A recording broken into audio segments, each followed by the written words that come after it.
Es kopi susu, es kopi gula aren. Kalian lebih suka yang mana nih? Kalau tante sih pastinya gula aren dong.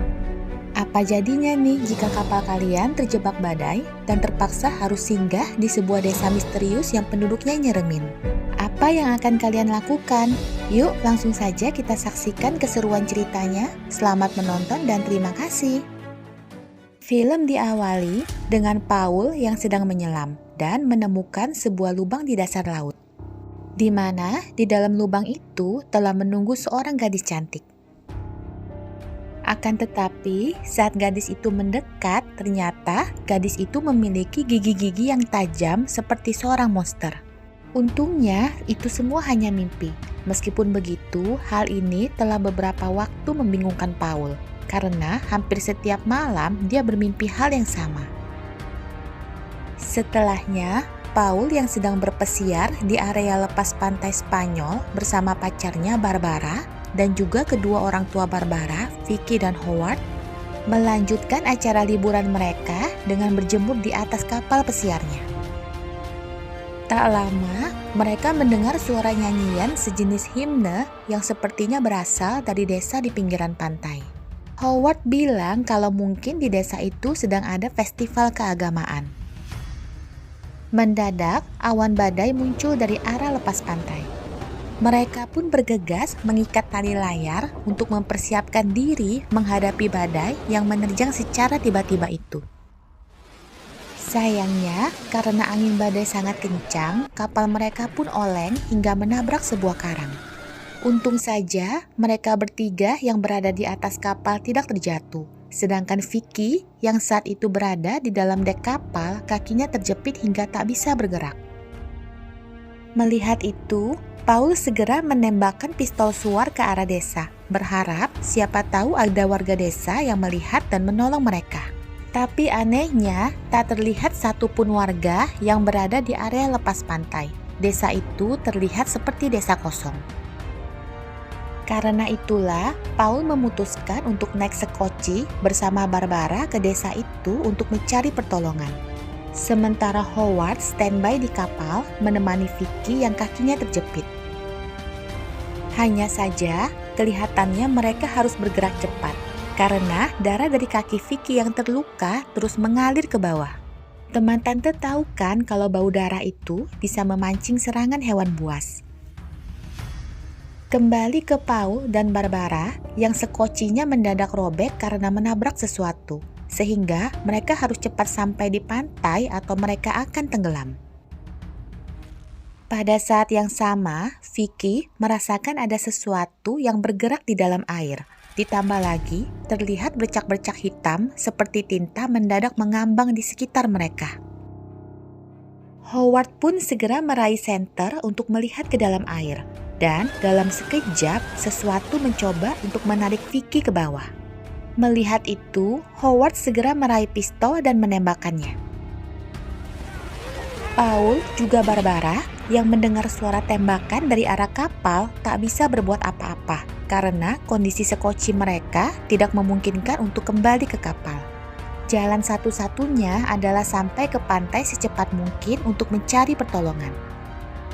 Sesampainya di dermaga pantai, hujan mendadak turun dengan deras, sehingga mereka pun bergegas mencari tempat untuk berteduh. Anehnya, rumah-rumah di sekitar tempat itu terlihat kosong dan dalam kondisi yang tidak terawat. Tak lama, mereka mendengar nyanyian dari arah gereja dan bergegas ke sana. Begitu tiba di depan gereja, Paul melihat sebuah simbol yang terlihat persis dengan simbol yang selalu muncul di dalam mimpinya. Tapi untuk saat ini, Paul tak memedulikannya, karena yang penting adalah mencari pertolongan terlebih dahulu. Di dalam gereja, mereka bertemu dengan seorang pendeta yang bersedia membantu mereka. Tanpa buang waktu, mereka pun bergegas kembali ke dermaga pantai. Si pendeta lalu bilang agar Paul bersama beberapa warga kembali ke kapal untuk menjemput Vicky dan Howard. Sementara Barbara tidak usah ikut karena badai terlihat sangat berbahaya. Karena alasan si pendeta terdengar masuk akal, Paul pun setuju. Setelahnya, Barbara bergegas menuju hotel untuk berteduh sekaligus meminjam telepon karena ponselnya mendadak tidak berfungsi. Tapi, memang ada yang janggal di desa itu. Sepanjang perjalanan menuju hotel, Barbara melihat beberapa warga yang bertingkah dan bersuara aneh. Hal yang sama juga terlihat pada resepsionis hotel. Dia sama sekali tak merespon sapaan Barbara yang ingin meminjam teleponnya. Padahal Barbara sudah menyapanya berkali-kali. Dia hanya memandangi Barbara dengan tatapan aneh. Lalu, saat Barbara akan meraih teleponnya, pria itu mendadak menyerangnya. Bukan hanya si resepsionis, si pendeta yang baru tiba di hotel itu juga ikut menyerang Barbara. Pada saat yang sama, Paul akhirnya sampai di kapal. Sayangnya, Vicky dan Howard sudah tidak ada di kapal itu. Mereka menghilang entah kemana. Paul hanya menemukan handuk Vicky yang berlumuran darah. Sekembalinya ke desa, si pendeta bilang pada Paul kalau Barbara pergi ke pusat kota Santiago untuk mencari bantuan polisi. Karena di desa mereka, Imboca, tidak ada polisi yang bertugas. Mendengar itu, Paul percaya-percaya saja dan bergegas menuju ke hotel untuk beristirahat sambil menunggu Barbara. Di hotel itu, Paul bertemu dengan resepsionis yang sama yang tadi menyerang Barbara. Paul pun mencoba bertanya apakah ada tamu yang bernama Barbara, apalagi Paul menemukan lighter milik Barbara di atas meja. Tapi si resepsionis diam saja, tak menjawab pertanyaan Paul. Dia hanya memberikan satu buah kunci kamar. Setibanya di kamar, Paul langsung kesal karena kondisi kamar terlihat sangat tidak layak untuk ditempati. Semua perabotan berkarat dan air yang keluar dari wastafel berwarna kuning kecoklatan. Apalagi kondisi kasurnya ya teman tante, jangan ditanya deh joroknya. Tak lama, Paul melihat seorang gadis memasuki kamarnya. Mengira itu adalah Barbara, Paul pun perlahan mendekatinya. Dan rupanya Paul kembali bermimpi wanita yang sama seperti biasanya. Belum lepas rasa kagetnya, Paul tiba-tiba melihat sekelompok orang yang menggerubungi area depan hotel sambil bertingkah aneh. Dan begitu melihat Paul, orang-orang itu langsung menyerbu ke dalam hotel untuk menangkapnya. Paul otomatis berusaha menyelamatkan diri dengan meloncat keluar lewat jendela kamarnya. Akan tetapi, orang-orang itu terus mengejarnya, sehingga Paul harus berjuang keras untuk menyelamatkan dirinya.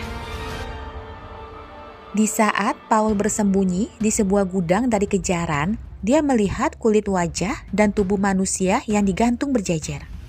Paul pun langsung menyadari, jika dia tertangkap maka dia akan bernasib sama. Apalagi mendadak dia melihat Howard yang sudah tewas tergantung. Semua insting di dirinya terbangun. Dia harus segera pergi dari desa itu. Akan tetapi sebelumnya dia harus menemukan Barbara terlebih dahulu. Tak lama orang-orang berdatangan. Paul pun dengan cepat menuang minyak yang ditemukannya dan menyalakan api. Dengan cepat api menyambar dan membakar gudang itu, membuat orang-orang itu panik berusaha untuk keluar. Paul lalu memanfaatkan momen itu untuk ikut keluar, menggunakan sebuah palang kayu besar untuk menutupi wajahnya. Tak selang lama, dia berpapasan dengan seorang pria bernama Ezekiel yang bersiap akan berteriak begitu melihat Paul. Tapi, Paul dengan cepat menarik pria itu sambil menutup mulutnya, bersembunyi di kolong sebuah rumah. Sementara sesuatu yang bersosok seperti bukan manusia lewat di depan mereka. Setelahnya, Paul bertanya apa yang dilakukan orang-orang itu pada Barbara dan juga Howard serta Vicky.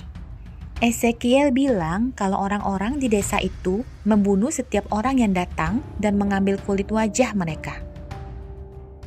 Dia lalu menceritakan tentang asal-muasal desa Imboca bisa menjadi seperti ini. Dulunya, desa Imboca dikenal sebagai desa nelayan, hingga suatu saat jumlah ikan di lautan semakin berkurang. Mereka pun terus berdoa, tapi tak mendapat jawaban. Suatu hari, pria bernama Kapten Kombaro datang dan bilang kalau dia menemukan banyak emas di lautan Pasifik. Dan bilang kalau dia telah membawa makhluk agung ke Imboka yang bisa membantu mereka. Lalu, pada saat dia akhirnya menunjukkan makhluk yang disebut Dagon itu, semua warga desa pun percaya dan ikut menyembahnya. Karena sejak momen itu, Imboka menjadi makmur, tangkapan ikan serta emas terus berkelimpahan. Hingga suatu hari, tidak ada emas lagi yang muncul karena Dagon menuntut pengorbanan nyawa. Sejak saat itulah ritual pengorbanan terus dilakukan. Sedangkan Ezekiel selama ini bisa selamat karena dia dianggap gila sehingga tidak pantas untuk dikorbankan. Paul lalu bertanya apakah dia bisa mendapatkan sebuah mobil untuk pergi dari desa itu. Ezekiel bilang kalau hanya ada satu mobil di desa itu, yaitu milik Xavier Kombaro, cucu dari Kapten Kombaro. Mereka pun bergegas ke kediaman Xavier mencoba untuk mengambil mobil itu. Ezekiel membantu Paul dengan mengalihkan perhatian para penjaga, sedangkan Paul mencoba untuk menyalakan mobil itu. Sayangnya, bukannya menyala, tapi malah klakson mobilnya yang berbunyi, sehingga membuat para penjaga kembali mendekat dan memergoki Paul. Paul pun tak ada pilihan lain selain keluar dari mobil dan lari masuk ke dalam rumah untuk menghindar. Di dalam rumah itu, Paul tak sengaja bertemu dengan Usia, yang tentu saja membuat Paul kaget karena wanita yang selama ini ada di mimpinya saat ini berada nyata di hadapannya. Begitu juga dengan Usia yang begitu melihat Paul langsung tersenyum senang, mengatakan kalau dia sudah menunggunya. Usia pun mencoba merayu Paul. Tapi begitu melihat kaki Usia yang berbentuk seperti ekor ikan, Paul langsung ketakutan dan bergegas keluar dari ruangan itu. Sayangnya, satu penjaga memergokinya. Meskipun berhasil melumpuhkan si penjaga dan kabur dengan menggunakan mobil, para penjaga lain yang bermunculan terus mengejarnya. Hingga akhirnya Paul menabrak dan tak bisa lagi melanjutkan mobilnya. Untungnya, Paul masih bisa melarikan diri masuk ke sebuah rumah dari sergapan para penjaga yang bermunculan.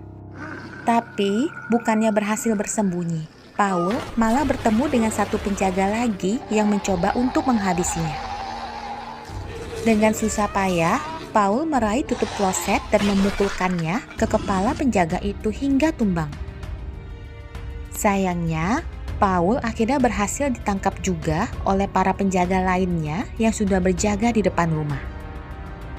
Begitu sadar, Paul sudah berada di sebuah kurungan bersama dengan Barbara yang ternyata masih hidup, Ezekiel, dan juga Vicky. Meskipun begitu, kondisi Vicky tidak baik. Dia mengalami infeksi berat akibat luka di kakinya. Ditambah lagi, dia syok berat. Karena menurut Ezekiel, makhluk yang disebut Dagon itu menaruh benih di rahim Vicky. Apalagi suaminya Howard tidak berhasil selamat. Tak lama, para penjaga, termasuk si pendeta, kembali berdatangan untuk menghabisi dan mengambil kulit wajah mereka. Paul, Ezekiel, juga Barbara mencoba melawan. Akan tetapi mereka kalah jumlah. Dan di momen itu Vicky tidak berhasil selamat.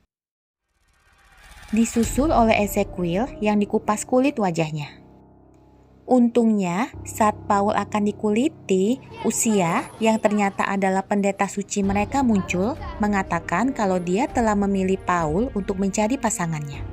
Usia juga bilang kalau Barbara akan dikorbankan pada Dagon untuk ditanami benih. Begitu Usia pergi, Paul pun melampiaskan kekesalannya dengan menghabisi beberapa penjaga dan juga si pendeta yang telah membunuh Ezekiel. Setelahnya, Paul meraih sekaleng minyak dan bergegas menuju ke gereja tempat di mana pengorbanan pada Dagon akan dilaksanakan.